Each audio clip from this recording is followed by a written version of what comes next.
Well, we got one more day in this very cold stretch here before temperatures do start to moderate. But after a frigid start this morning, it'll still be near record cold this afternoon.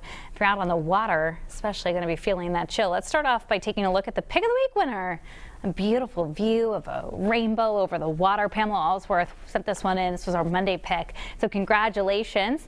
Pamela from West Warwick looking at our Providence City Cam, and still that camera shaking a little bit in the winds. They're not going to be as strong as they were yesterday. Still a little bit breezy this morning. 16 feels like 5 when you add in those winds. The humidity is very low. 13 in Smithfield right now, 17 up in Boston.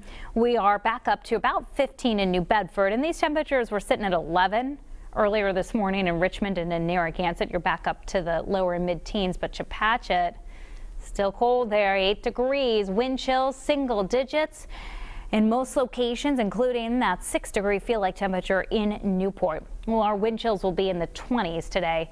It's actually a noticeable difference from yesterday when wind chills were close to 0 much of the day. So not going to be quite as uncomfortable if you're out and about by this afternoon. But what we are going to see is cold, dry high pressure in control of that high sitting right over us here in the northeast. It'll continue to slide to the south and east, and cloud cover still a ways away, just starting to push towards Chicago this morning. That frontal system is going to be our rainmaker. Yeah, rain in the forecast by tomorrow night. But this morning we'll hold on to the sunshine. Winds will be lighter, and at 27 degrees at noontime, we're still setting ourselves up for record lows. Again, the record for the coldest high temperature today on November 23rd is 32. We'll be sitting closer to 30 this afternoon with all that sunshine. And then as the sun goes down in the late afternoon hours, we'll see those temperatures starting to cool, but they won't actually cool too much overnight. We'll stay in the 20s during the night instead of teens and single digits. And by tomorrow morning, that warmer air is pushing in, so about 30 degrees when you wake up tomorrow.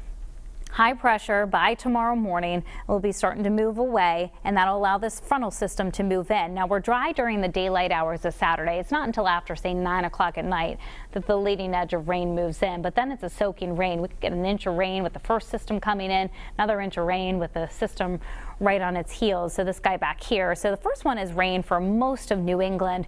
As it moves out on Sunday, our conditions will start to improve, only to see yet another system coming in. So Monday morning, dry during the morning commute, but by the afternoon, we're seeing rain here across the southern parts of New England. By Monday night into Tuesday morning, notice that rain-snow line up north of the Mass Pike, and then potentially trying to end with some snow showers, even maybe in the suburbs of western, I should say, in areas west of Boston.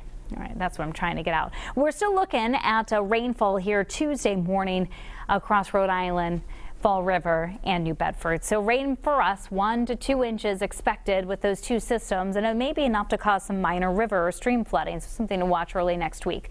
Dry during the daytime hours, as I mentioned on Saturday, but clouds will be on the increase. Mid and upper 40s will be a big difference for us. Sunday is cool and it's damp, but it is rain, and that rain mainly tapering off through the early morning. So the afternoon is cloudy but drier, and at 5 o'clock in the evening, you've got plans Sunday evening looking quiet and not as chilly for that.